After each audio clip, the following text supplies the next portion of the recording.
WhatsApp বিল্লালকে নিয়ে কালকে একটা ভিডিও বানাইছিলাম।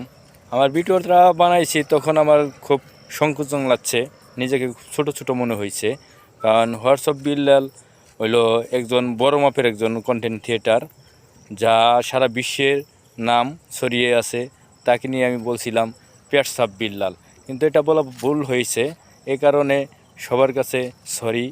আর যেমন একটা কন্টেন্ট ক্রিয়েটার মানে ছোটোই গুণে বড় হয়, আর যেমন ক্ষুদ্র ক্ষুদ্র বালিকণা নিয়েই একটা দ্বীপের সৃষ্টি, আর বিন্দু বিন্দু জল নিয়েই একটা সাগরের সৃষ্টি, এরকম আমরাও আস্তে আস্তে ওই কিনারায় পৌঁছাবো। এটা নিয়েই আমি আর কিছু কথা বলতে চাই। একবার না পারিলে দেখো শতবার, চেষ্টা করতে হবে। জীবন মানে যুদ্ধ। সবাই আমার মতো চেষ্টা করেন।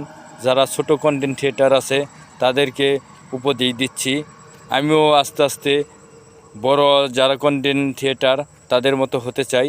কিন্তু মনোবল আছে, শক্তি আছে, এ বিশ্বাস রাখি এবং তাদেরকে আমি সম্মান করি। ভালো থাকবেন। Good bye.